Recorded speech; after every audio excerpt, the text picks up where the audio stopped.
Okay. Hi, everyone. Thank you for joining the live. I'm here with Uta.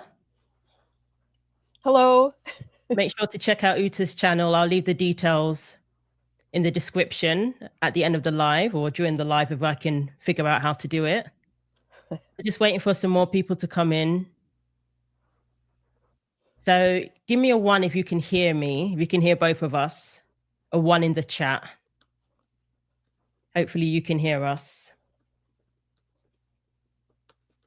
Hi, Kari. I think I might have to put my glasses on because I have to read. Oh, great. You guys can hear us. Hi, Carissa. Poliana. Thank you for joining us.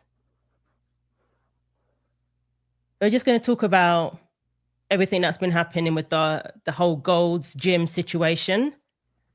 And Uta has been working with what we call trans widows.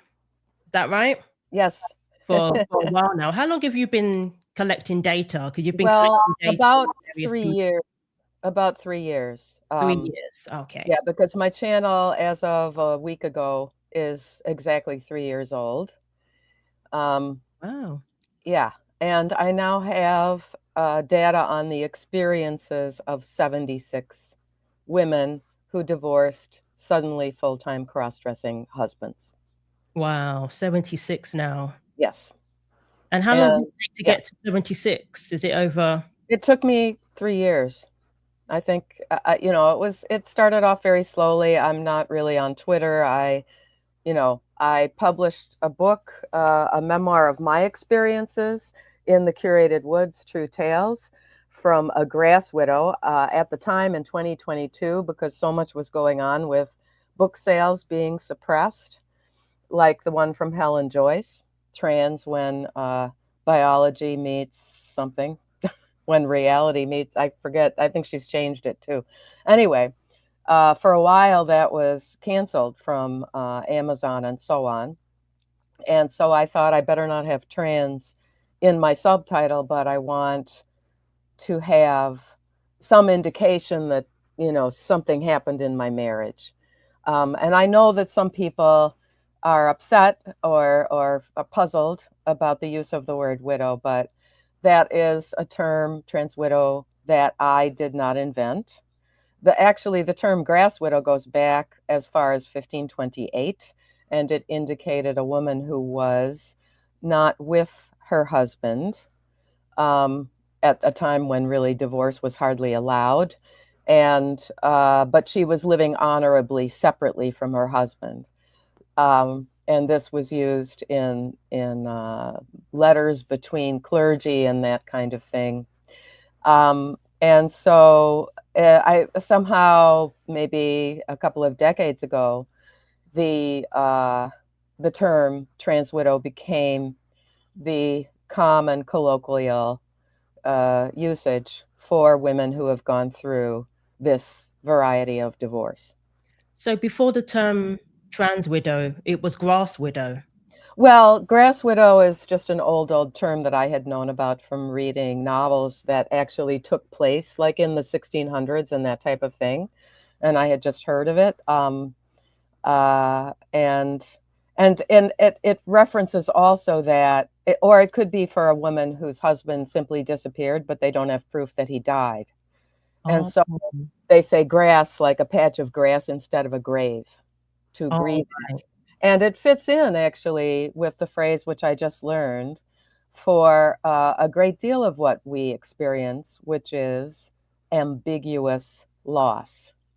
Because we don't have the process of grieving a death, even though in many cases it is like a death. Your husband now says that the man that he married and the name under which under which you knew him or by which you knew him is now his dead name. So they have all sorts of morbid descriptions of their past life being their dead life. So it just sort of, I guess, flowed into in the colloquial that women who divorce these cross-dressing men are called trans widows. Right. Yeah. Thank you, Sick Lid, for the $20 super sticker. Really, really appreciate it. So I wanted to show you the examples that I've seen on TikTok of, I guess you would call them trans widows. And one thing I noticed, a lot of the examples I've seen is this idea of the man trying to either look like his wife or just assume her identity in one way or another. Speech, gestures. Yeah, speech, Yeah. gestures, the clothing, the makeup style, hairstyle, all of that. Yeah. Because they're focusing on copying you, right? When they're thinking about this, when they're ruminating obsessively about how they don't want to be in their male body, which is often from a sexual fetish and also can stem from trauma and abuse. So, you know, naturally, you're the person that he's around the most. Right. And sometimes they also copy, you know, siblings, sisters, and even mothers. Yeah. Wow. Hmm. Let's take a look at this. I will start it from the beginning.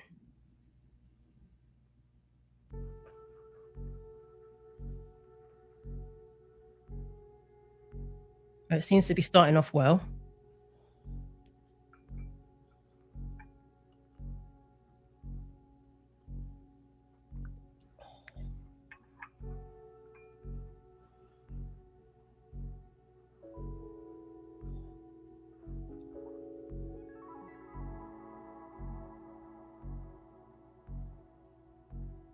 This poor baby.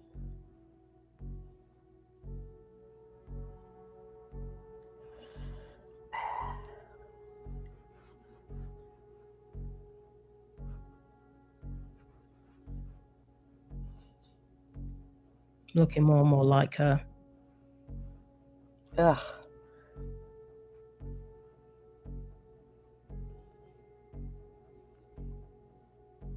And this is another TikTok couple. The poor dog. Recreating wedding photos. Like, they're looking for a Hollywood contract. Yeah, these seem more publicity driven. Yeah. Yeah.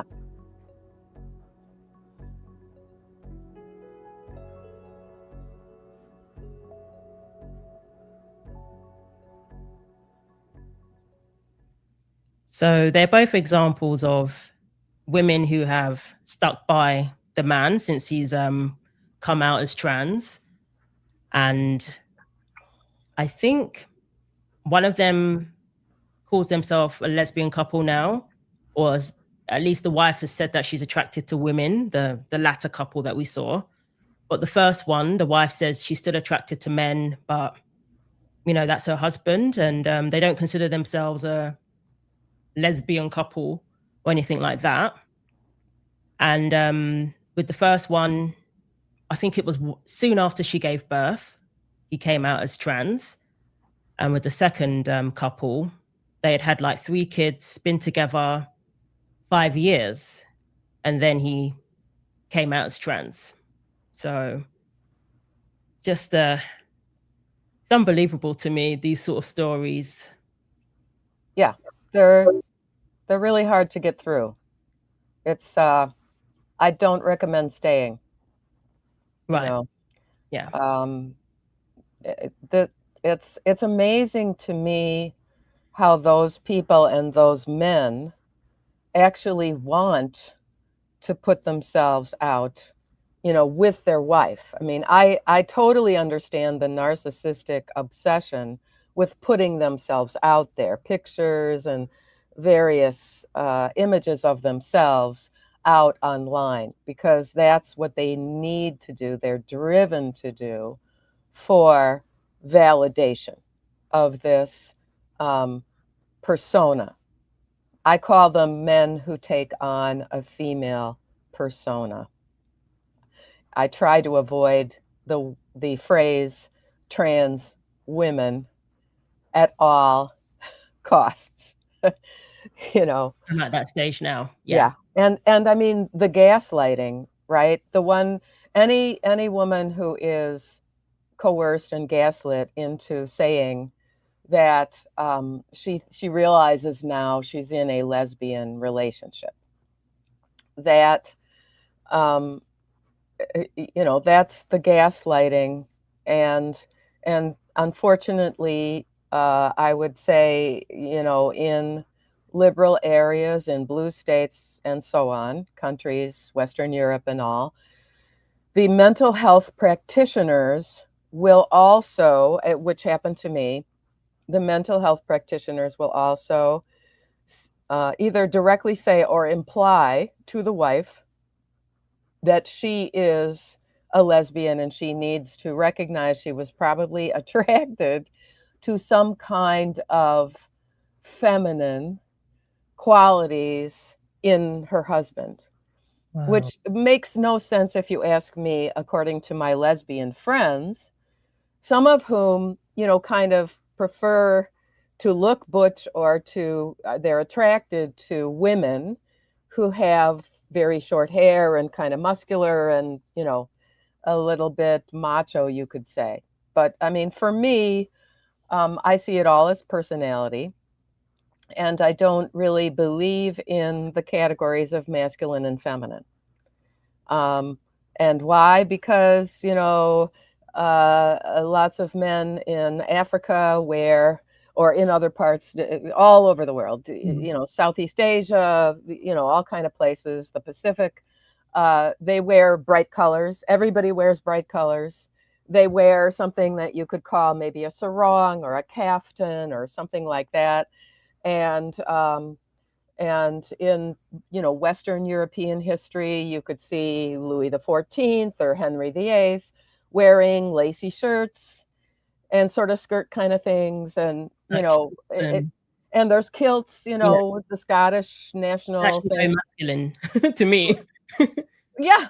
Isn't that funny? Yeah. Yeah. So, um, and that's just the clothing that you're putting on. There was a detransitioner once, a woman who said, "What are we, mannequins? We're human bodies."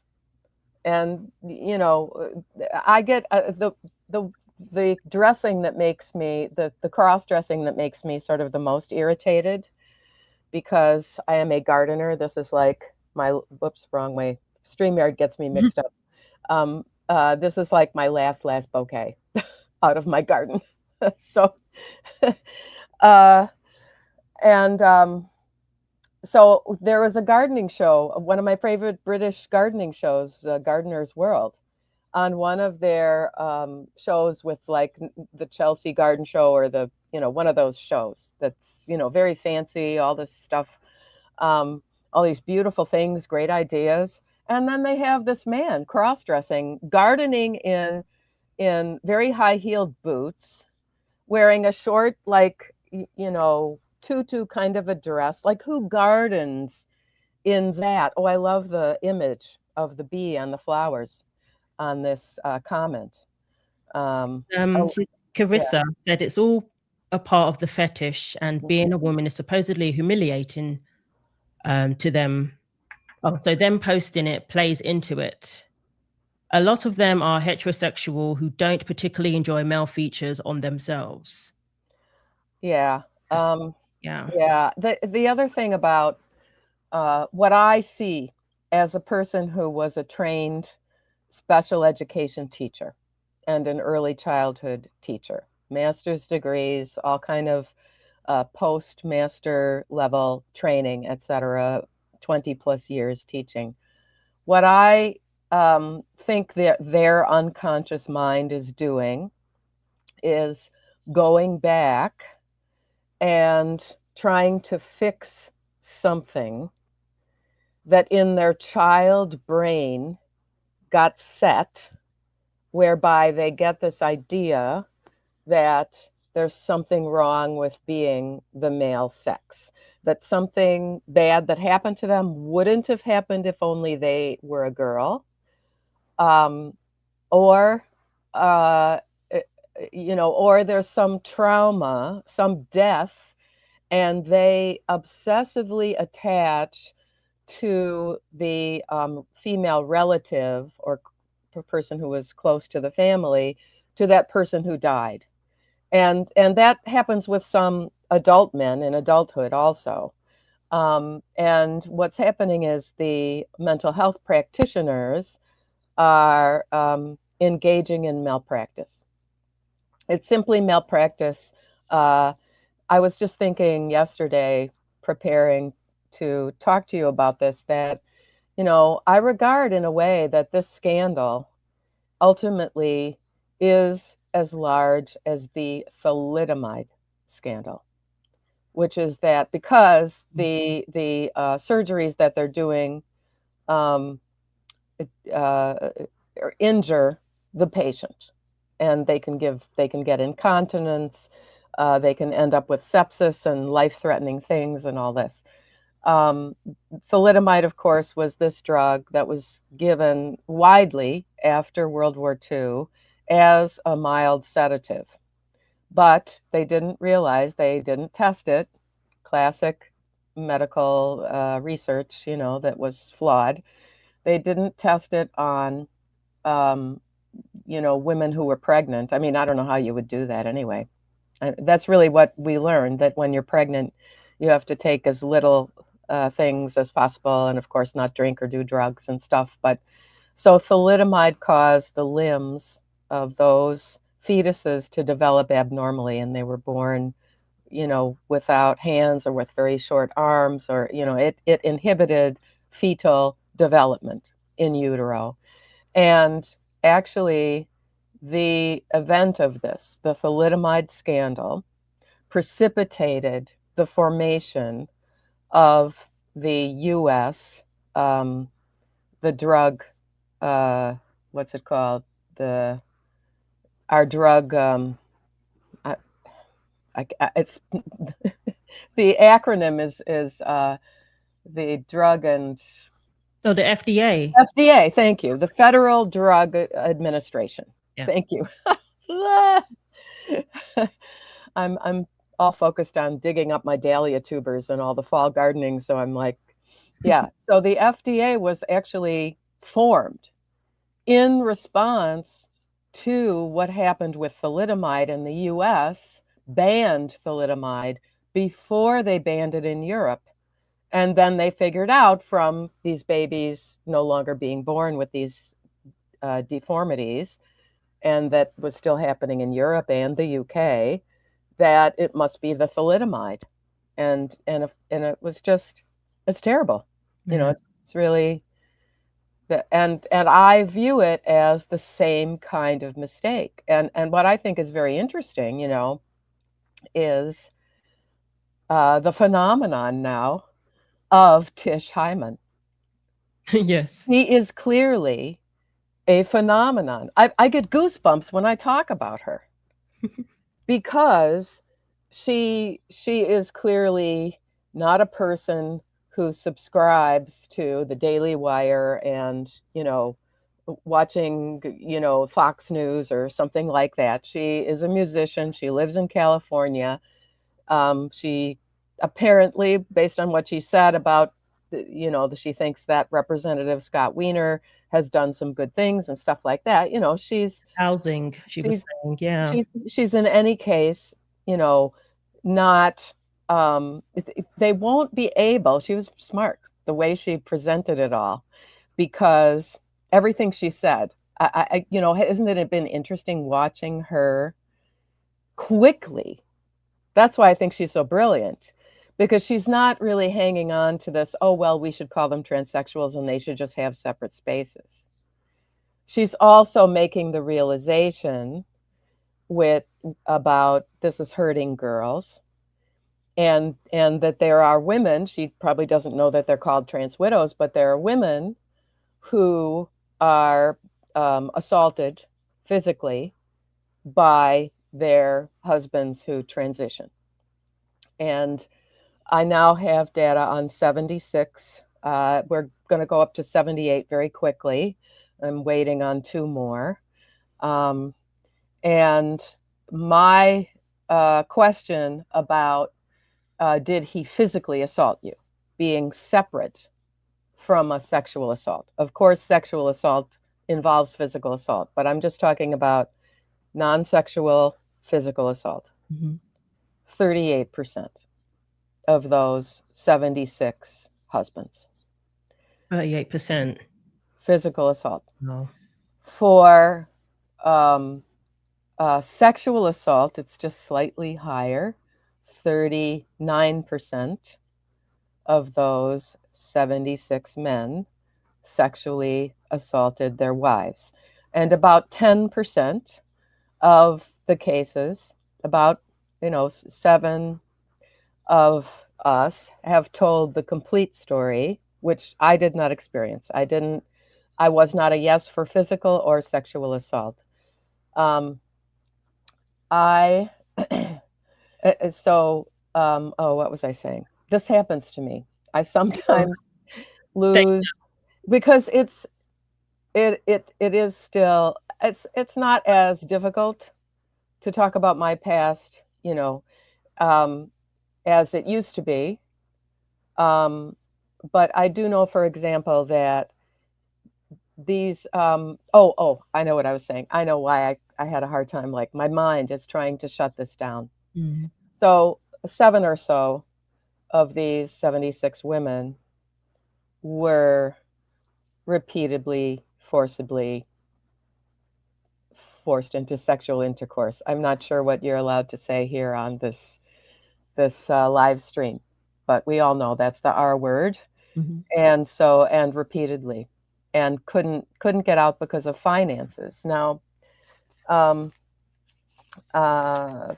so I've got my new list. I have a survey, which is called 20 Questions to Ask a Trans Widow, and I also call it the Hagen Survey because I feel like Uta Hagen is a pen name. I cannot use my given name. I've already been doxxed, and my children even were trolled. I think, being that I've published a memoir and I've taken a stand on this, that it would have happened anyway, but my children stopped having any communication with me about 4 years ago. And I'm really hoping that someone like Tish Hyman, and the way in which she tells everything very authentically, very honestly, you can hear the pain in her voice when she talks about being a survivor of childhood sexual abuse. So, but what I was going to say was, so 48 of us had the experience. 48% of us, which is 36 of us, had. He found out that he put money in a secret account and spent it on electrolysis, wardrobe, and stuff like that. And 48% also he suggested or coerced or cajoled her into trying out sex role play. Now, that is separate from the sexual assaults. So this is when you're just coerced into this, and also, pretending to be male and putting on a strap on. There's one woman in my data who had a large scar from an emergency C-section, and she said that the activity that he wanted her to do while wearing a strap-on, which is like a toy penis, I guess, a toy erect penis or something that the woman has to tie around herself. It was hurting her scar. It was damaging her scar. And he still wanted her to keep on doing this when she said, no, I can't, I have to stop. This is hurting me. So this is why, because of these rates of violence, this is why I say, I really think you should leave. There's now 54% of us experienced that he defamed or vilified us either online or in court in some way publicly. And that's very common. Some women don't know because they moved continents. One woman who insisted that I don't use a pen name for her is Rex Landy, and she's in New Zealand. And she was in the UK when this happened with her husband, and she, like in the middle of the night, had a packed suitcase and left with their infant son and has never seen him since. And she has no idea what he says about her. But she did, she lived in poverty after that because, of course, he never uh, paid any financial child support.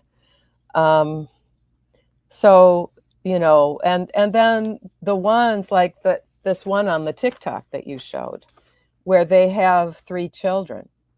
Also, they had children in pretty fast succession if they were only together for 5 years and they have 3 children. God bless anybody, I say, who has children and takes good care of them and stuff, just like that. Many in my parents' generation, that was how it worked out. Um, uh, It always you seems to be wonder, around the time of when they have children. oh yeah, With the that's a first pattern. one who just Yeah. had a But baby. is this dude demanding that these 3 little kids, the youngest of which probably doesn't really have an experience of, you know, a father that it can be remembered. Um, and is it required of them, demanded of them that they call him mama something? And so, I mean, that's a substantial percent of those of us who are mothers, about a third of us who are mothers. Many of these women were able to just up and leave and move to a different city, even move to a different country, because there weren't any children involved. They didn't have to go through the custody battle in court. Um, and so it was, just a quick no fault divorce or something like that. Um, but one of the things I sort of went through, some of my notes. I have a suitcase full of the printed out testimonies of these women. But I have a quote from Helen Joyce, who is the author of Trans When Biology Meets Reality, I can't remember, When Trans Meets Reality, something like that. Yeah. Anyway, she says, of the 3 things, public opinion, law, and reality, the important one is reality. I'm well aware that it's fashionable right now to pretend that people can change sex. Sometimes good ideas are fashionable, and sometimes terrible ones are. And this one is terrible. That's because it is false and because it's harmful. And I know, for example, that my ex-husband, who had 3 degrees from Ivy League schools and became the chief operating officer of a database management firm that served world-class museums, like the Tate in the UK. I started looking up, kind of just online, observing what was going on with his company, and they had a pronouns page. Now he's retired. He's about 71. He retired 2 years ago, and all of a sudden he's just disappeared from their whole website. They aren't saying thank you so and so for being our, you know, the captain of our ship for 20 years or whatever. But he had a pronouns page. So along with telling the museum staff how to keep track of where all their holdings are and who their members and donors are, they were also promoting to museum educators, people that I worked with as a kindergarten teacher, taking 5-year-olds to the Brooklyn Museum. So museum educators were getting this indoctrination about pronouns, that they should wear the badge that says their name and their pronouns. And also, they were promoting the idea that perhaps we can look for clues in various artists' world famous artworks, clues that that person actually had a non-binary or opposite sex persona identity. So, in that respect, um, that is my ex-husband using children to justify what he did, which traumatized our children when they were 5 and 8. So, um, but uh, They were trying to attribute something to these artists that there was no evidence of whatsoever, right. just so they could Yeah. feel more. And I think especially it's happening to female artists, because once in a while they made statements about how they would have had um, more freedom if they hadn't been a woman. And if they hadn't been trying to raise children and run a household while they're painting, you know. Um, so I've just to just give you a couple of testimonies from people. This is about the money. Did he put money in a secret account? Yes, he often spent money on clothes and makeup and also electrolysis. He always kept his credit card statements away from me and his banking details hidden. And there's the case of, I think it's Una Jane Winfield, who does also go by her own name. She recently did a rather viral video of her experience as a trans widow with a new YouTube creator, Kelly Oliver Dougal, um, and and who is also a counselor. She actually has started counseling detransitioners, trans widows, and really helping people. She's the one who told me about the term ambiguous loss. So Una Jane is on her channel. Una Jane said that in a closet, when she discovered some strange behavior and her husband wouldn't answer questions and stuff like that. And this is going back, like me, 30 years.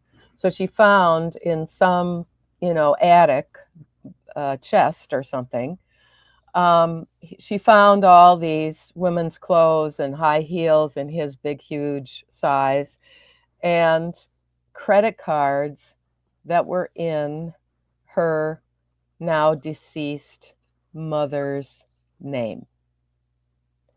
So we know about the Gold's Gym dude who took the name Alexis, which is the same name as the ex-wife that he almost killed.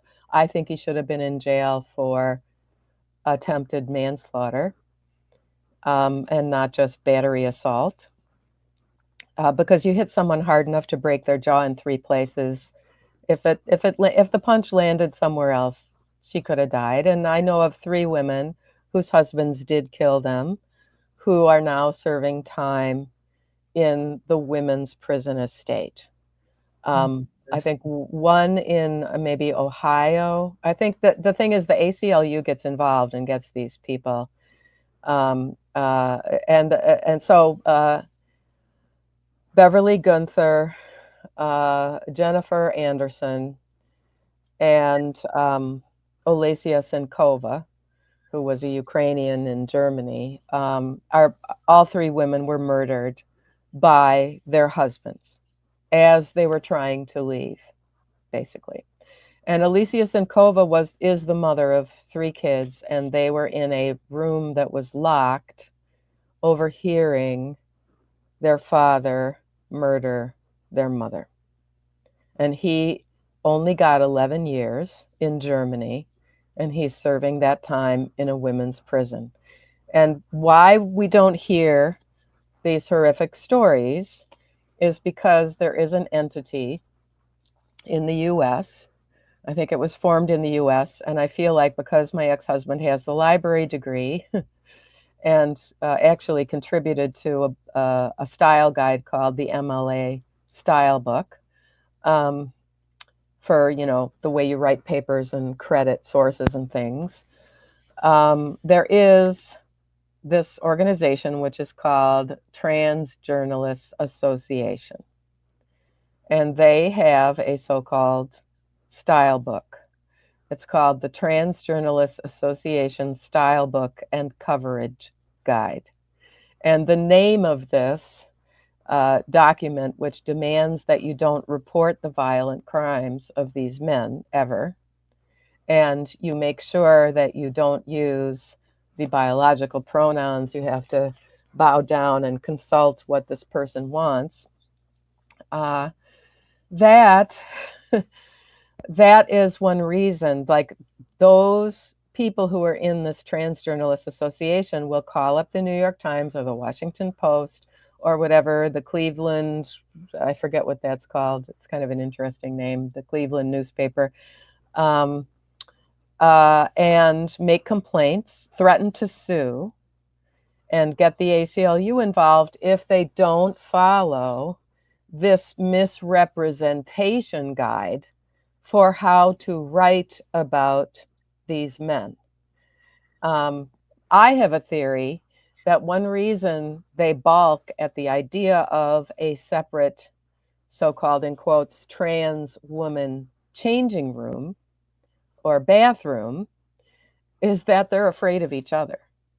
They know how violent they can be. And they know also how much drugs and excess alcohol consumption is going on in their cohort, in their circles. And that's known from all the drag shows and all this kind of thing. And then just, specifics about, like this is actually trans widow number 77.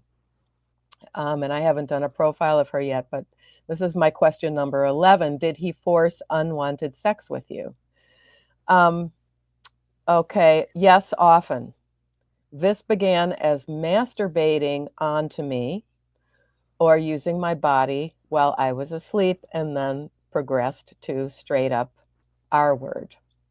He would throw me over and do whatever he wanted. I was 19 and afraid of him.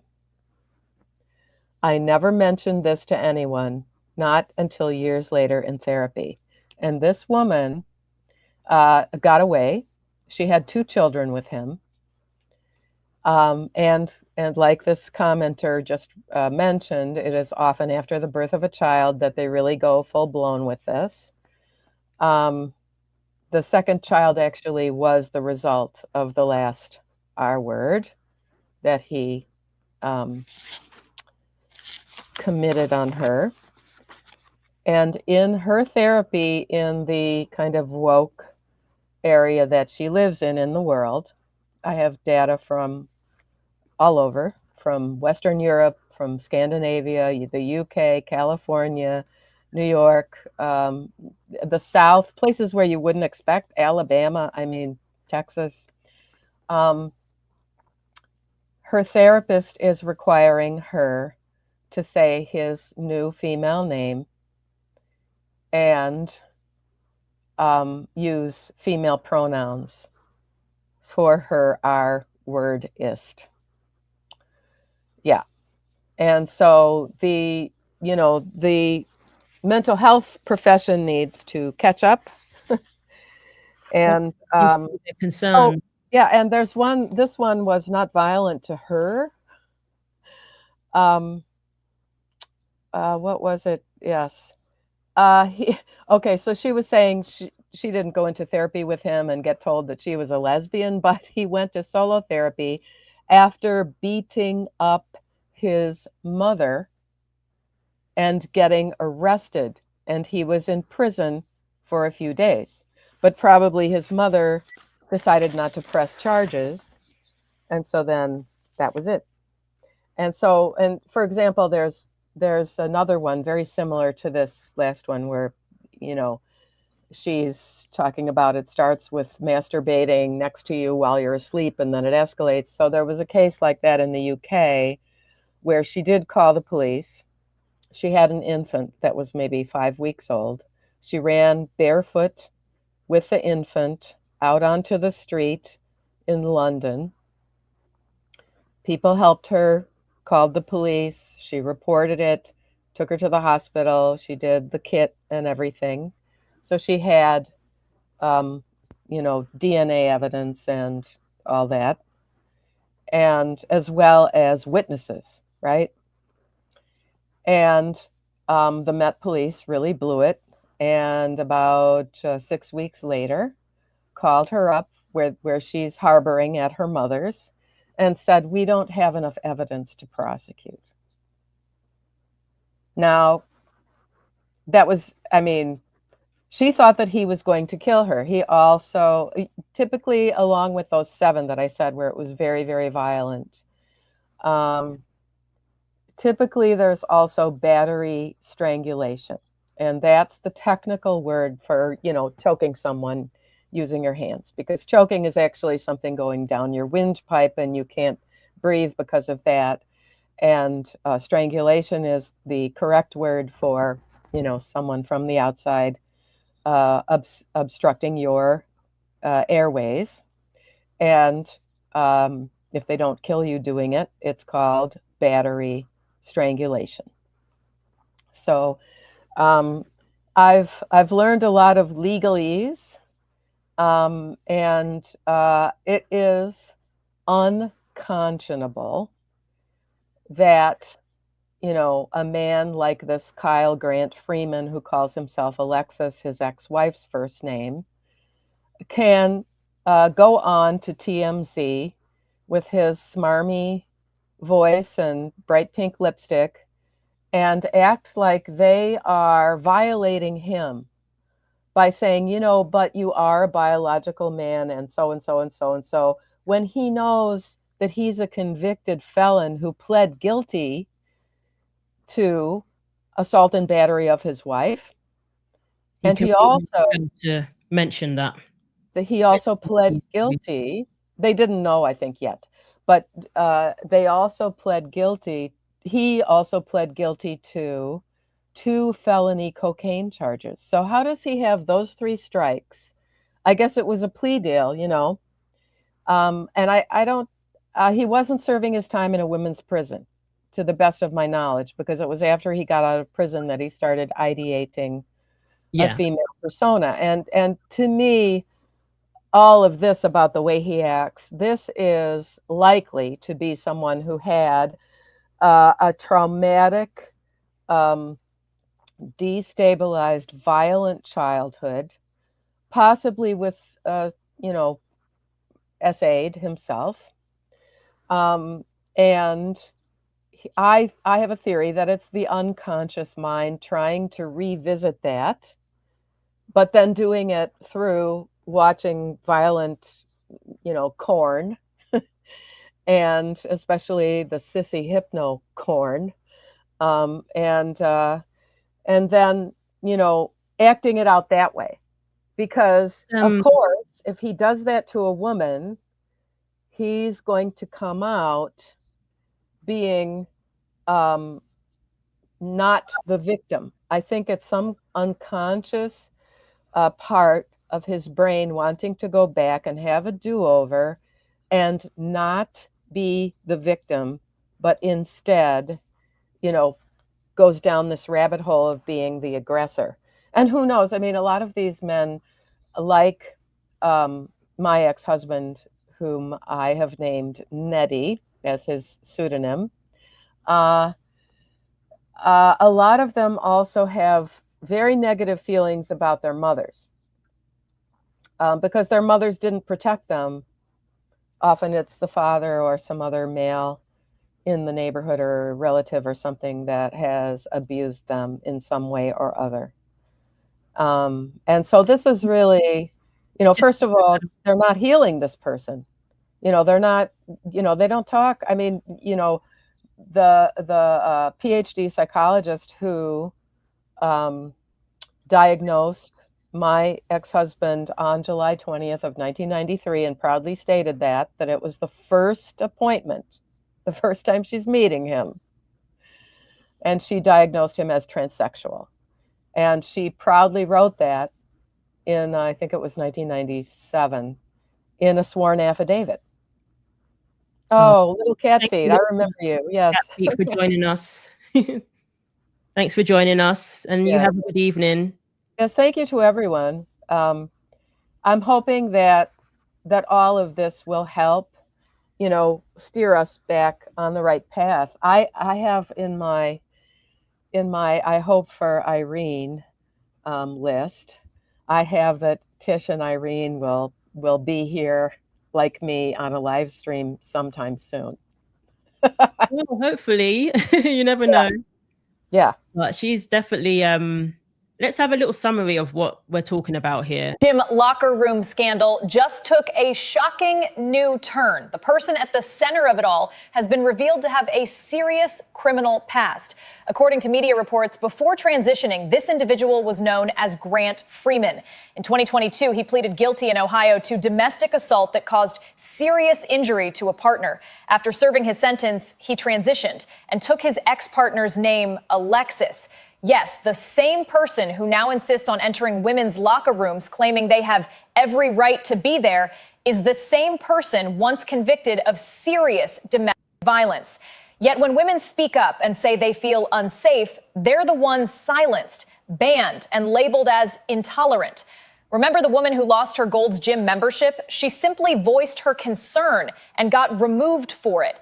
Now this story has gone viral. One side supports the gym's inclusivity policy, while the other, mostly women, just want to feel safe. If even people with serious criminal backgrounds can freely enter women's spaces, then maybe something in the system is broken. And when Tish spoke to Scott Wiener, his main concern was that she misgendered him or referred to him as a man. That was his main concern, when this is somebody who broke his wife's jaw to the point where the bone poked through the skin. And like you said, it could have killed her. Only got a year. And this is somebody who Tish was stuck in the locker room with. But yet people are so concerned about whether we call him a man or not. And clearly he is a man. And I thought that was very interesting what you said, is that these men don't even want to be in a locker room with each other, because they know about how violent they can be. They know that they're on, some of them are on drugs or whatever. They're well aware of that. And it's the same thing with these men who identify as trans in sports. They don't want to compete against each other. They don't want to compete against other men, because they know they're at a disadvantage, because they're just mediocre athletes. They're not at the level that they are when they're competing against women. But yet women are expected to compete against these men. Women are expected to be in the locker room with these men, the same men who don't even want to be around each other. Right, but it goes back to what I think they are doing subconsciously or unconsciously. Because what are they doing when they enter a women's competition? They dominate. It's about domination. That's what it's about. And then they get the added bonus, the frosting on the cake is, with a whipped cream and a cherry on top, is the adoration that they get from particularly liberals who believe that they are helping this person. They believe that they are in favor of women's rights. They believe that, this man just needs to be validated and affirmed, because otherwise he might go off himself. When in fact, like my ex-husband, all those years ago, especially in 1992, when I first found his 3 cross-dressing diaries and realized, oh, he's not at graduate school classes over at NYU doing this business degree. He is out there doing I don't know what with who knows whom, right? Because he was dressing up and seeing if he could pass, so-called pass as a woman, and going to gay bars on 8th Street in Manhattan, pretending that he was at the library working on his papers for his MBA. And there I was at home alone in the middle of Brooklyn with an infant and a 3-year-old. and there's no consideration for, the responsibility that I have, that if one of the children gets sick and I have to call an ambulance or something, that I'm all by myself. I mean, this was in the 1990s. We didn't have cell phones. I didn't even have a beeper, to get him to go make a phone call at a phone booth. So, and the thing about, that they want to be able to breastfeed, they have pregnancy envy. They go around like that first clip that you showed, where now that's wonderful for men to hold their babies and stuff in one of those little packs and all that stuff. I'm not criticizing that. But for him, that baby serves a purpose, which is to somehow validate his female persona as real. And these guys have completely swallowed, as did obviously Scott Wiener and the people who were there at that town hall or whatever it was that he was holding. I feel that Tish Hyman probably got a little bit of coaching from Erin Friday, who is with I can't remember what the organization is called, but she is the mother of a daughter who for a while thought that she should be a boy, as did all of a sudden a whole bunch of the girls in this California middle school. And she just put her foot down. She did a bunch of research. She's an attorney. She knew how to write lawyer letters. Her daughter came out of it without anything except wasted time. Anyway, she's made a group. I think it's called Our Duty. The group is called Our Duty, and it's for mostly parents. I've actually emailed with her, so she knows about trans widows and our stories. But I could tell. I wonder even if if that group might have gifted Tish Hyman some of those XXXY shirts and stuff, because all of a sudden she has quite a few of them. I'm so happy about it. Yeah, it's Jennifer Say's company. Yes, Jennifer Say's company. I have, here, I have the little card from my socks and this shirt that I ordered. And so, please do. They've started having, a sale section, so you can get some things on sale. And they have, red and gold and silver and stuff, Christmas colors for your gender critical shopping. I call it about this. What Patty's saying here about the breastfeeding. Yes. For me, that's one of the worst things to come out of this whole movement or whatever it is. Yeah. Because it's basically people have gone along with trying to normalize SA, against children, child abuse. They've gone along with normalizing that, even to the point where the BBC was trying to push this lie that the liquid that these men produce with the drugs that they take is just as nutritious and just as good as the mother's milk. And then when you think about that, a baby's taken away, from his mother, who will produce milk soon after birth, and given to a man for him to fulfill his, sick desires. They try to normalize that. Right.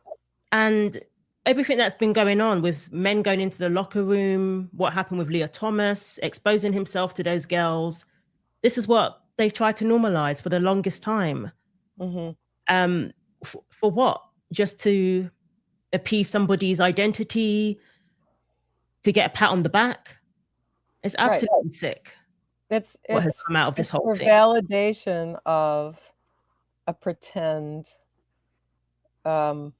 identity, a fantasy, And the other thing about the breastfeeding is that, first of all, they've ruined the La Leche League, I understand, and various women all over the world, the UK, Australia, in the US, various lactation organizations have decided they don't want to deal with all the lawsuits from the ACLU and these men. So they let the men into these women's breastfeeding lactation groups. And that's, that's pointless.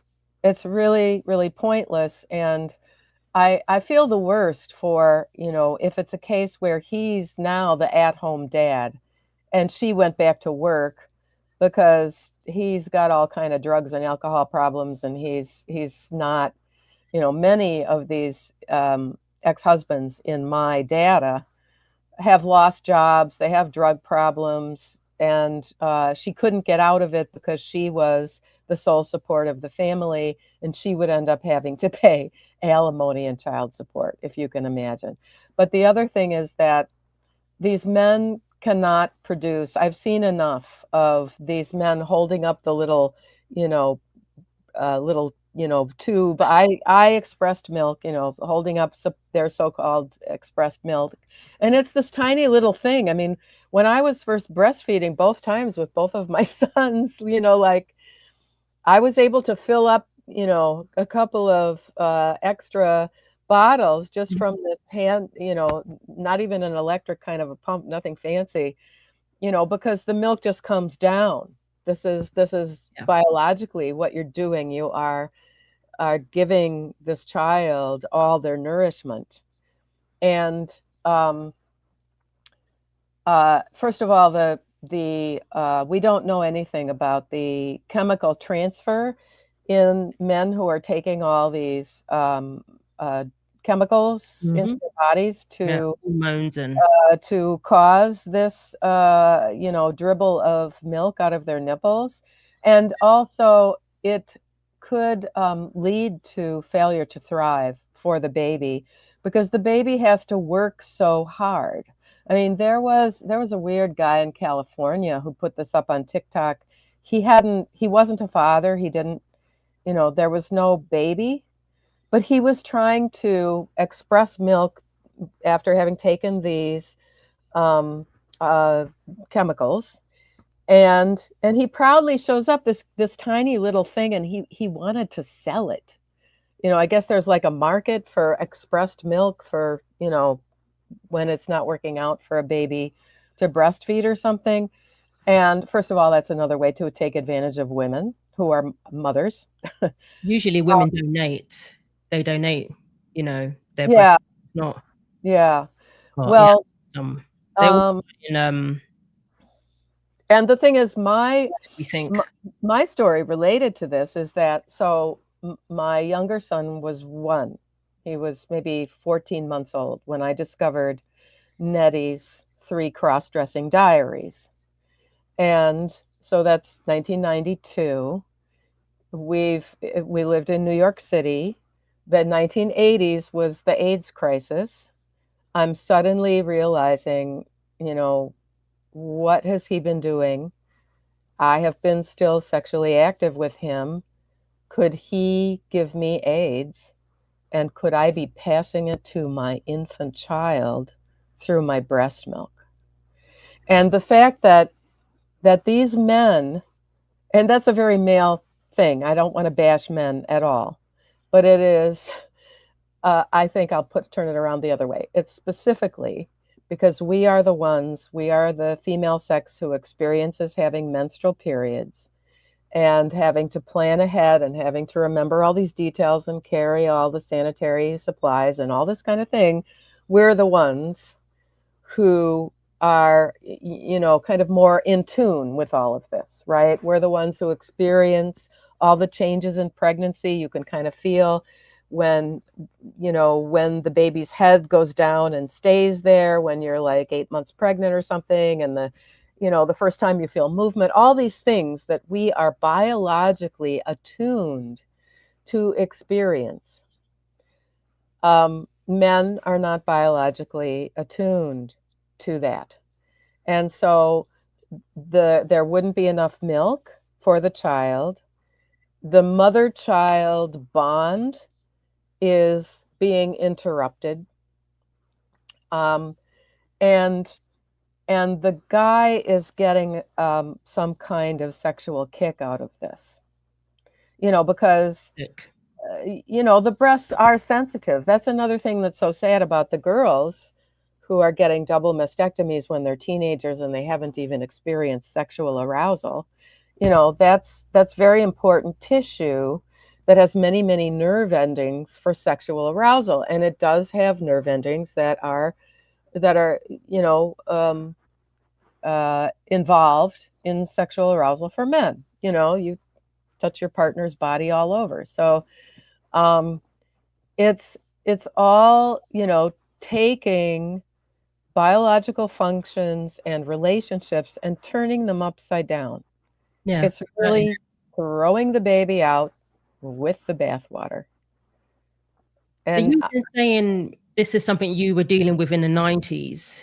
right.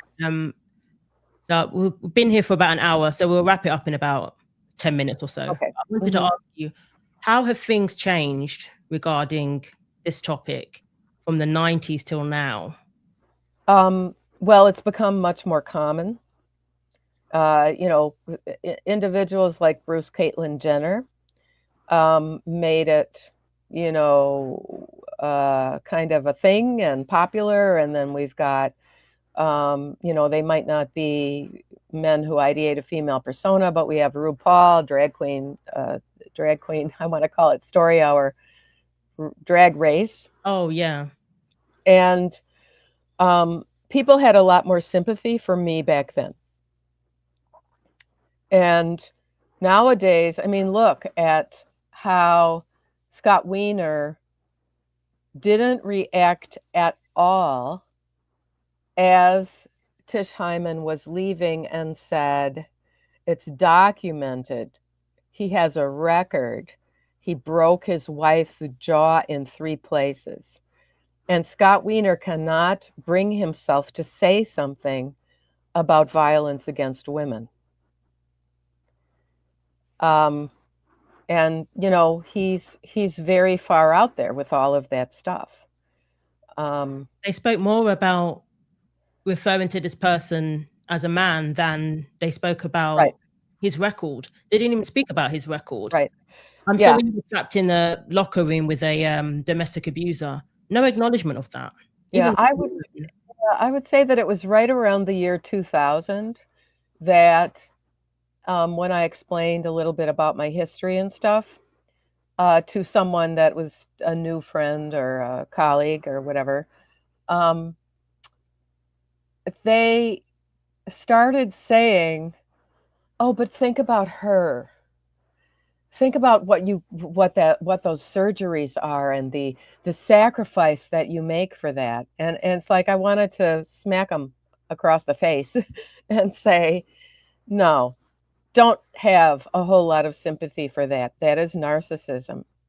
You need to express sympathy and compassion to the ex-wife and the children that he has fathered.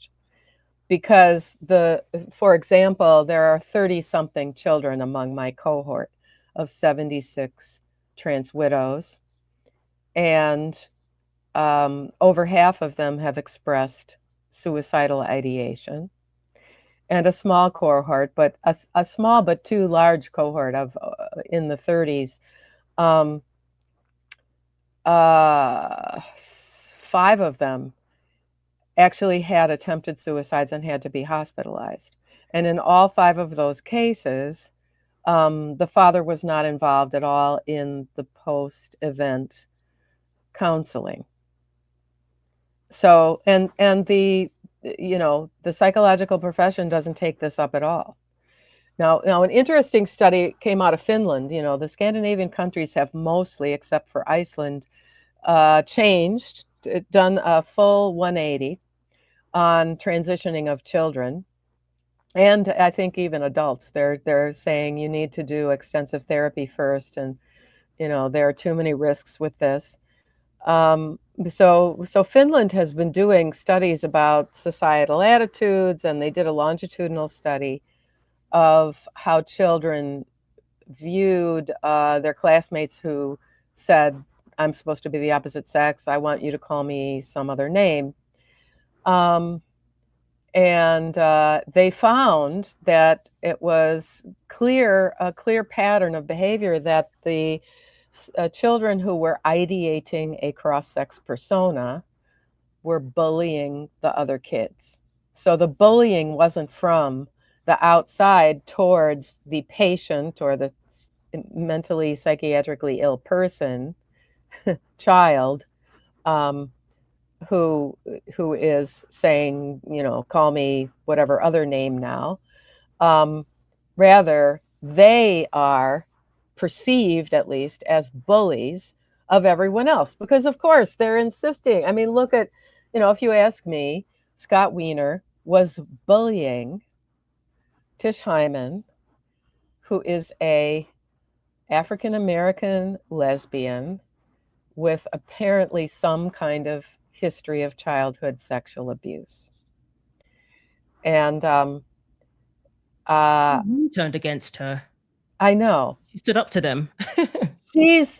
I think that this is helping to turn the tide. I don't think she realizes, I'm realizing it. I don't think that Tish Hyman realizes what an important thing she has done. Because, to be honest, if I came in there with Scott Wiener, I think they would have shouted me down after my first sentence. As soon as I would say, look, I was married to someone like this, and I collect data on women who were divorced from men like this, and they're violent 40% of the time, domestic violence 40% of the time, or approaching 40%, 38, 39%. I think they would have gotten rid of me right away. But Tish Hyman has this presence, and also that thing that she said at the end, before she exited, she saw another black woman. Don't let them use your blackness to these sort of surgeries on children and all these weird ideologies. Yeah. And the thing is, she somehow gets it. She said that her sister in prison can't even get tampons. Yes. You can get, you can get free testosterone or something. Right. So, I want to start a fund, let's help her sister get out of prison. What's that story, right? But, and I'm hoping maybe that will happen. Somebody helped her get a new gym and stuff like that. You're very welcome, Maureen Master. Thank you, Maureen.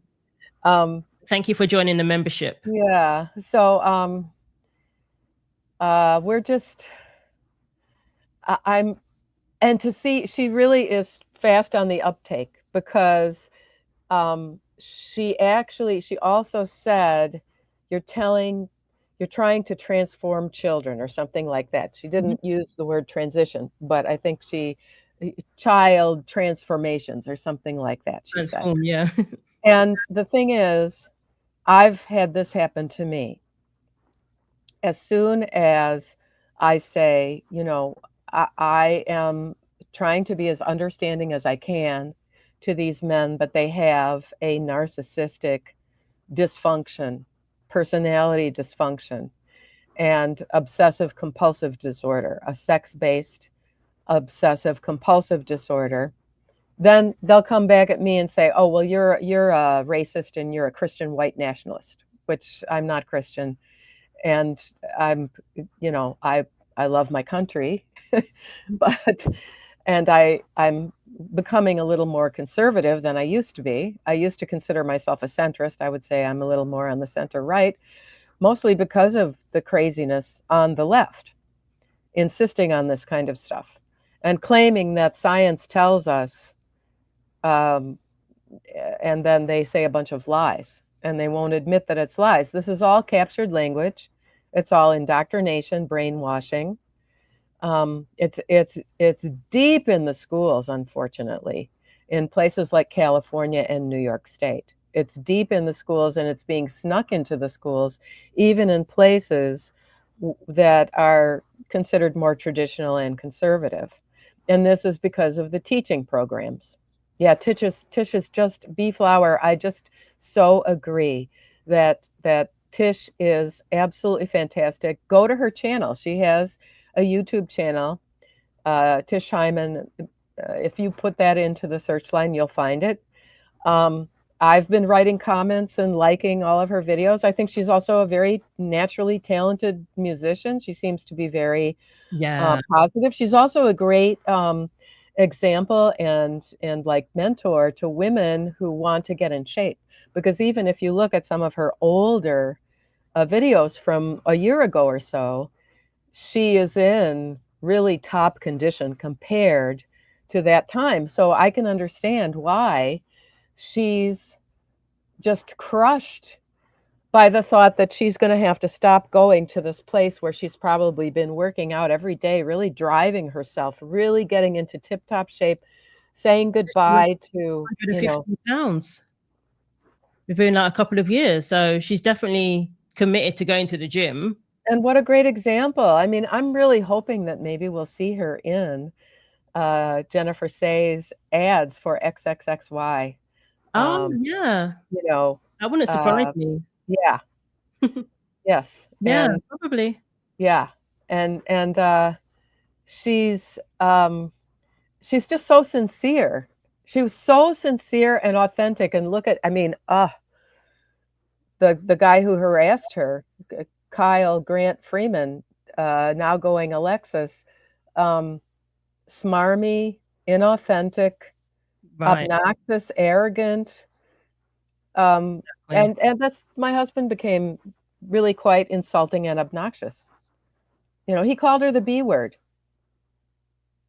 I mean, really, you know, if he's over in California, it's not like people are hounding him on the street or something. He can't make the excuse that he's getting all this flack and being abused by the public and stuff like that. No. And he totally disrespected her. He didn't just sit down and say, look, you know, I really blah, blah, blah. He immediately called her the B word. Also, I just want to say something quick about his body language. Because there are those pictures of him from the past where it looks like he's kind of a male bodybuilder. He's like showing off his torso and all this and his six-pack and looks very big biceps and all this kind of thing. And he had straight posture for that picture. In the whole video, the first Gold's Gym video, he's walking around with this sway back. And it's really weird. Like, I'm wondering why first of all, that's a very bad posture to do any kind of exercise with. That's how you get a back injury. I am a former professional dancer. It's very bad posture to do any kind of workout because you're shortening your psoas muscle, the muscle that goes from the inside of the hips to the thigh, the major flexor of the thigh. And you will get injuries. Your back muscles are getting all tight. So, but, you know, from the pictures from the past, it doesn't look like, I mean, I think that's this affect that he's doing. He is affecting this sway back pose. Yeah, look, that's a straight back, you know, but in his female persona, he's affecting a sway back pose. And I am wondering if he's doing that to hide an erection. Oh my gosh. That was the last thing I expected you to say. I'm always anatomical. People are surprised that an old lady, 69 years old, an old lady from a kind of traditional, you know, Middle Western background, Wisconsin and stuff, you know, now I have learned to talk about the body parts with accurate language because it's important to do that. No, nothing surprises me. These people, it really doesn't. And was married to a woman. He's attracted to women. Yeah, creepy. So, well, I mean, you could say, well, so is Tish Hyman, right? But she's not hanging around leering at other women in the locker room. She's doing her workout, going to the shower, toweling off, putting on her clothes, feeling good about herself, you know, going back to her recording studio. So if she's got any material that she has out, please do, you know, support her and download it or whatever it is that everybody does. I saw a cover of Michael Jackson's Man in the Mirror. She's released that recently. Oh. Yeah, it really suits the song. Really suits her voice. The way her version is really good song. So check that out. That's on X. Okay. And she's working on a new song. I believe it's actually related to this topic. She's talking about her experience throughout this whole thing. Okay. And there's the woman who I featured on my last live. What was her name again? She did an analysis of this Grant guy. Oh, Amy. Let me not Amy Souza. Amy Souza? It might be. It was from X. Yes. Did an analysis of Grant. Amy Souza, Souza. Oh yes, I believe so. Yeah. And she's got her voice on the song that she's working on. So maybe she does she uses something that she's said. Yes. Tagline or something. Yes, so and everyone here and on Irene's channel, please copy this and put it out and tag her and all these people to give both Irene and me and Tish Hyman a heads up. I mean, I would love to be invited onto her channel or something. Yeah, I'm not sure, because all like music artists, they have their own YouTube channels. So you're saying that she does content on there as well now? Well, she has a few music things up on her YouTube channel, which might be Tish Hyman something, but I found it by just putting Tish Hyman in the YouTube search line. And I think that, and she also put up the encounter with Scott Wiener, and a few shorts regarding this. And so I think it's really important too, lesbians get taken advantage of. Oh yeah, thank you, Irene. Yeah, that's the link to your channel. I hope you can click on it, guys. Yes, well, it's actually Trans Widow Uta Hagen. Okay. And I'll put it, I can go later. This will still be posted like on your channel, right? Later? Yes. So I can go on the comments and I'll do my thank yous and I'll put in, the name of my channel. Also, my Substack is Uta Hagen, spelled just like that, utahagen.substack.com.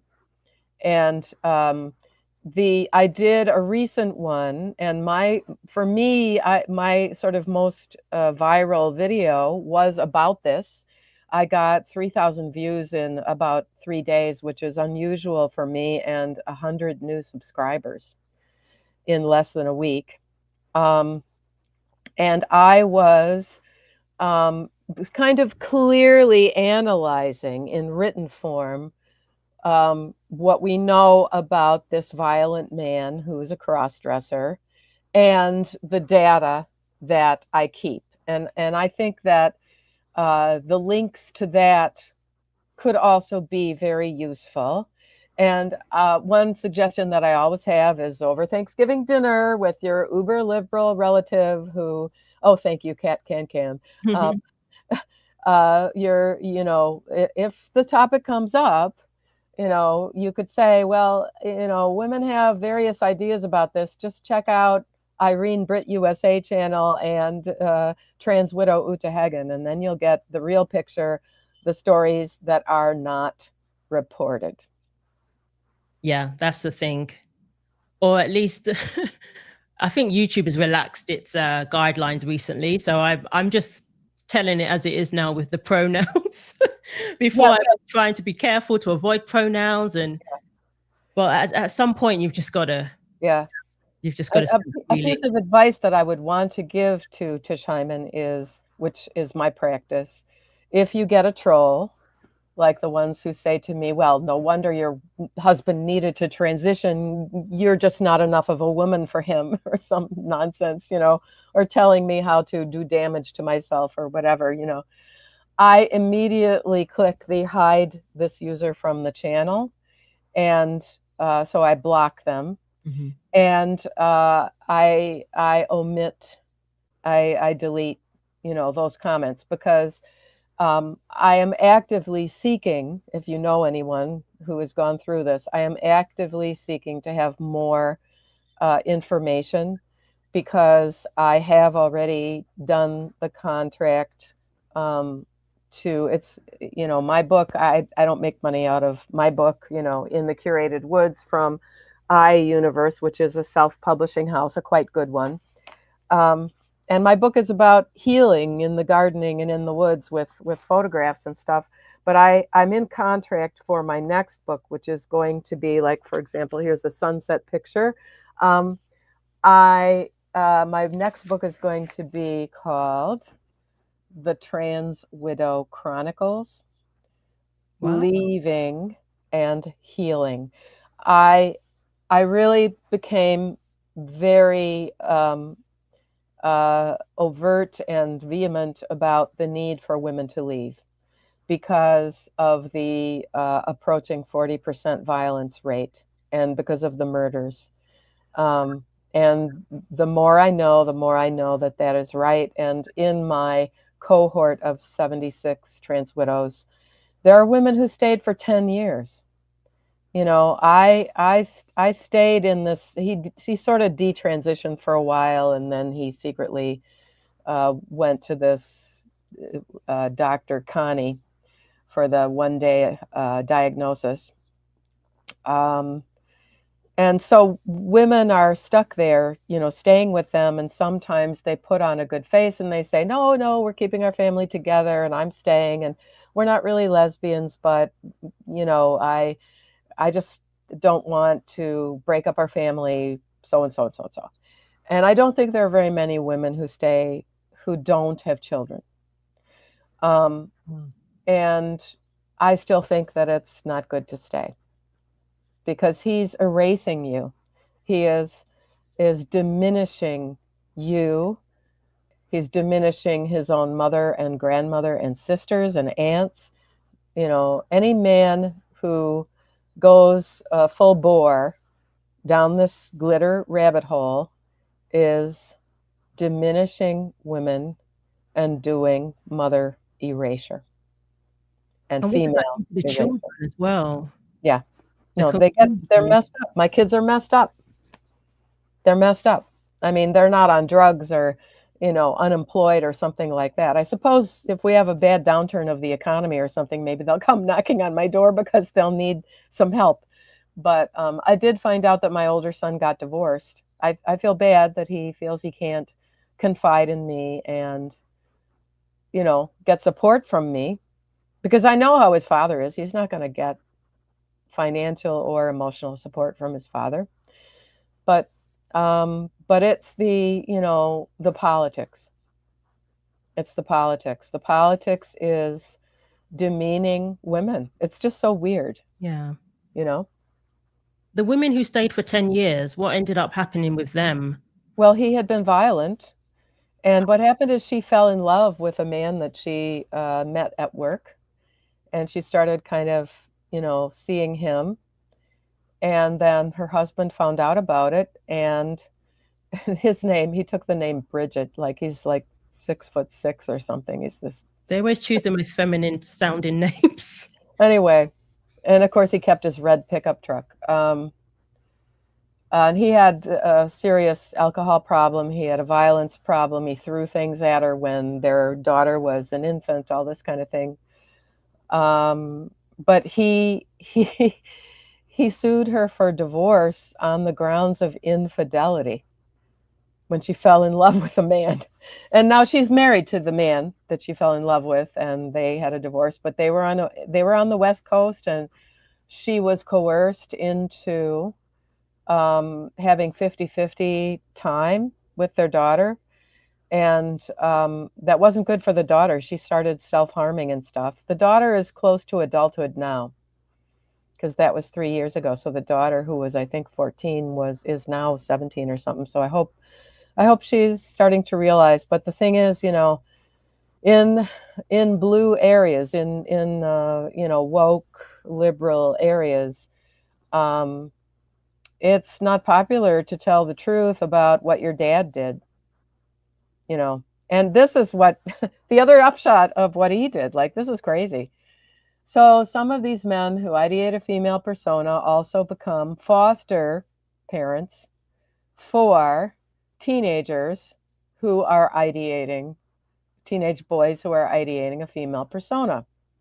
So this is a budding sex fetishist going to live, because he claims he was kicked out of his home or something, with like a 16, 17-year-old, to live with this autogynephile who's, 50. They pair them. They do. The foster, I think, I hope they don't do it in New York, but they probably do. But definitely Oregon, Washington, and California are doing this.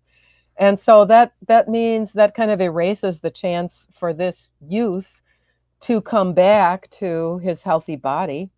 And then he was at the father's home. This 16 or 17-year-old cross-dressing boy was at the father's home, of course, every other week, when the daughter is going there to have her time with her father. And he seemed to be autistic based on her description of how he left a mess in the bathroom, left makeup all over the place. She had the sense that her room, like I had to tell her mother, who is Ophelia in my profiles, I had to tell her that she needs to have a lock. She needs to have a locked door that only she has the key to. Yeah. And also she needs to have an inside bolt so that no one can come into her room when she's sleeping at night. And this might sound extreme, but based on my data and based on what we know from like the pedophiles on redux.org, reduxx.org, it's not safe. There are too many of them who have no boundaries and who are violent and who are child sexual molesters. Yeah, no, I definitely think that's good, important advice and necessary. Yeah. Based on the little I've heard so far about this whole thing. And then when you say things like that, they call me a racist. Oh gosh. And I did, in my town, actually, in upstate New York, there was a black guy, a young black guy, who was going around cross-dressing. And he went into, there was a group, I saw him go into, I just sort of observed this. I saw him go into a black men's group at a church. I was just coming out from something. And I thought, boy, I hope they help him. But they had all these men, these African-American dudes, they had such pained looks on their faces. Well, maybe he didn't tell them that was something. Do you think they knew? I think they knew. I talked to the pastor later. Oh, wow. Okay. Who was running the meeting, and he said, oh, yes, I know, we're trying to help him. Oh, okay. Yeah. And so I guess maybe they were, these were Christians and, just really good, solid guys trying to do good in our community, which is, I don't know, a lot of towns in upstate New York. It's actually because of history, because of Sojourner Truth. After the Civil War, she accompanied a lot of freed enslaved persons who were now freed to upstate New York towns to work and have a life, because there were a lot of problems with, she was working at the Freedmen's Bureau in Washington, D.C., so she accompanied various groups, and that's why like Poughkeepsie and Rochester, Kingston, Albany have a lot of descendants of those people. And, I have seen, I think it's, don't do this. Just like, this is one thing that I feel like Tish Hyman, somehow, she's from the Bronx, I think, right? Yeah, originally, yeah. And she kind of sees it all. She sees it all, like what she said about, don't let them use our blackness to do this to women and children. And the way, in my experience, the way in which they're using it is to automatically go into a woman who is gender critical, to accuse, and even like women of color. They'll say you're a racist. Well, they're treating it like a new civil rights issue, Yes. which is not. Right. That's how they're trying to bamboozle people. Right. And I even posted a video of this guy in Texas, of all places, saying that before it used to be black women aren't allowed to go into the white bathroom. Oh, I saw that. Now it's the trans women. You know, and they don't even know how racist they sound when they're basically equating black women to men. And you know what? I've heard, I'm sorry, I can't give you the reference or the exact quote, but I have heard men who ideate a female persona, AKA, in quotes, trans women, telling black women that they are not feminine enough. Well, yeah, that's what they say. Oh, so that's like, it's not just me that's seeing it a couple of times and saying what? It's, you know, that's a thing. They say black women and women who don't fit the mold of, you know, what is feminine, as if they, you know, they lump us into that category. Yeah, exactly. It's ridiculous. They don't know how they sound. I'm like thinking, do these people listen to themselves? You're so no. to hijack other legitimate movements. Complete lack of self-awareness. Yeah. No self-awareness at all. No. Nope. No awareness of how they are damaging their own mothers. No awareness of how they are affecting us. But it's, I do lay the blame on the mental health professionals because they encourage this. They're not saying, whoa, to the professional organizations and saying, oh, we need to re-examine this. There are too many detransitioners, you know, and the other thing is the sex work, the prostitution connection. You know, it happens that, I mean, it was pretty obvious that these guys they were kind of flaunting their profession. There were two guys who happened to be black on the F train in Manhattan when I was down there a couple of years ago. When I had my cataract surgery, I was having to go down to the city, and tall guys. They were like, the train was pretty crowded. They're holding the ceiling, you know, to steady themselves, but they're in full RuPaul drag. And yeah, they attacked detransitioners too. Yeah. And they were taunting everyone. They were saying to the women, oh yeah, you think I don't service your husband? You think I, you know, and it was like, oh wow, you are so psychiatrically ill, you know. And the thing is, they got off at 8th Street. Where else? So, or I don't know if they have an 8th Street stop or Astor Place or something like that. And I mean, I know, you know, that's a certain type that's going around, that's advertising services. I think they mostly give blowjobs, but oh, there I am saying stuff about sex again. And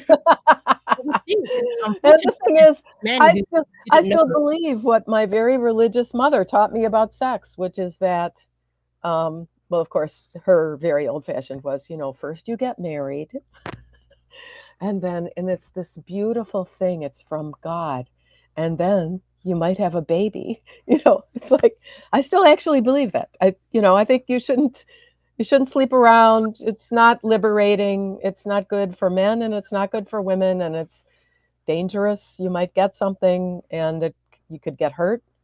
Oh, I've had so many arguments with young single women, you know, years ago, 15 or so years ago, when I was still kind of in the dating pool, and I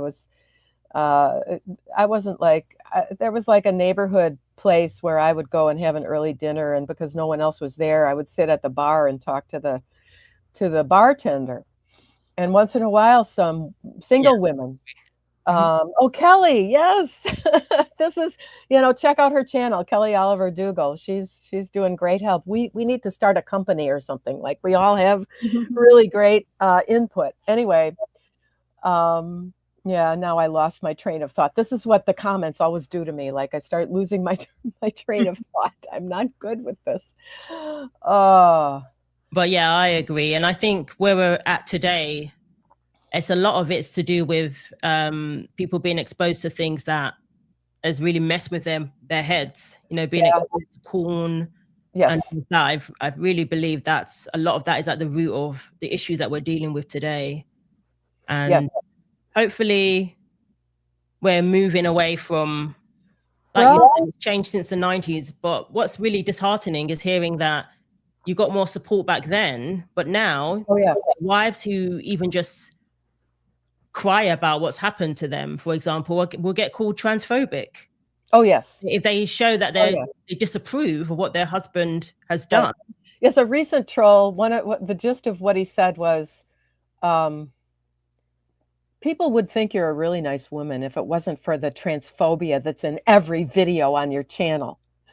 Wow. And, and so I did a response video to this. I never answer them, I just block them. But often I print it out so that I do a response video if I've got a couple of troll comments in my collection. And Kelly Oliver has had this too. Yes, and misspellings. He told her to jump off a bride. Go jump off a bride. Gosh. But this, so, but in my response video, I said, but I do, I do nature videos. I do movement videos. It's not every video is transphobic, you know, like, and also I don't believe in the word transphobic. And interestingly, the word transphobic was invented by a so-called transsexual who had all the operations, who took on the name Davina Gabriel, and he was famous for harassing women. In 1989, he coined the term transphobia based on homophobia, right?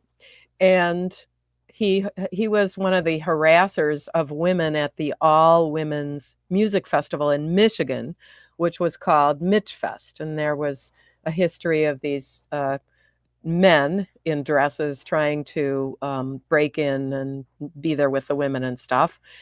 And suddenly, about 15 years ago, he detransitioned and said he regretted all of it. He regretted his surgeries, he regretted damaging his bodies, and he regretted what he had done to women. And unfortunately, he decided the only way out was to off himself.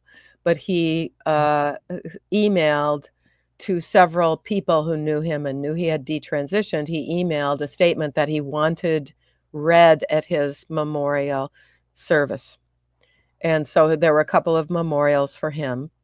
I never knew what his original name was. I would imagine that it might have been David that went to Davina. But it's just not healthy. You know, I say this about promiscuous sex. I say this about drugs or drinking too much. It's just not healthy. You know, you need to get yourself outside. Find a little corner to plant some flowers in.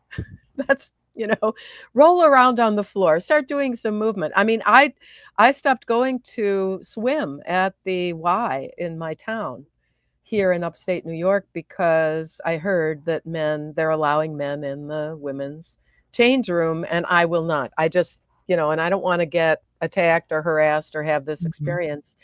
And so I'm on a daily walking routine and floor movement routine, which I have a playlist of it's called Wellness Movements or something on my channel. So we are doing what was known in my family as the Norwegian goodbye, which is to say, oh, we should really be ending soon. And then we think of all these other things to say. So we'll just have to continue. We'll have to have, you know, because I think more will come out about this guy. I wish we could find the ex-wife. Absolutely. My guess is that she started going by her middle name or something once he took the name Alexis. Yeah. That's I my think guess. it's best that she remains, you know, whatever she's doing, I hope she's okay. And we need to expose more about the Grant guy. Oh, yes. That's what we need to focus on. Expose more about him, because I'm sure there's a lot more that he's, oh yeah, you know, been guilty of. right. And also he probably changed his name so that if he's, you know, interviewing for a job and they do a background check, then they can't find the felonies. Yeah. So I think Tish's story is just a classic example of these men are not vetted. We don't know, these men that they're allowing into the women's changing rooms. We have no idea who these men are. Yeah. They could be straight up, S offenders even. And child sexual molesters. Yeah. And there's little girls in the locker room as well. We're not just talking about women. Women go there with their daughters, and they're just basically leaving no protection for women in various states. So sign Tish's petition. Yes. For some reason, it's not easy to find. If you type in Tish Hyman petition, it doesn't come up. I think on her channel in the video notes, she has it under the video of her talking to Scott Wiener. I think it's there. So go to her channel. Yeah. Any video I do on this story, I post the petition as well. So you'll find it pinned in the pinned comment. Yeah. And there's not enough discussion on trans widows. I can't imagine how horrendous that is on so many levels. Yeah, there definitely needs more discussion. Yeah. Yeah. Well, we know that women have to be strong. Yeah. It's just, we have to. In a situation like that as well. Yeah. It is unimaginable. It really is. But we're trying to change that now. We're having more discussions about it, and hopefully these women find the support that they need as well. So check out Uta's channel. Yes, and Kelly Oliver Dougal also, because she's doing counseling. You can get counseling where you're not required to say she and her penis in your own counseling for yourself. Yeah. So check out Kelly's channel as well. Yeah. And let's continue to connect and network with all of these, in support of one another, I would say. Yes. Well, thank you, Uta. All right, thank you for joining us as well. All right. I'll be checking out your work also. And we've been here for quite a while now. Yes, I know. I think we've covered all the bases. Yeah. I really appreciate it, though, you spending time. Oh, well. And for you, anything. I hope I get you visiting here sometime. Oh, yes, I would love to. I would love to do a live stream, from me from here, Oh, that'd be lovely. We'll see, I have family in New York, so next time I'm in town, New York City. Let me know. Okay, well, I'm not that far. Yeah. All right. Okay. Oh, thank you, everybody. Thank you for the super chats, super stickers. And I'll see you in the next video. Take care. Yes. God willing. God willing, yes. Okay.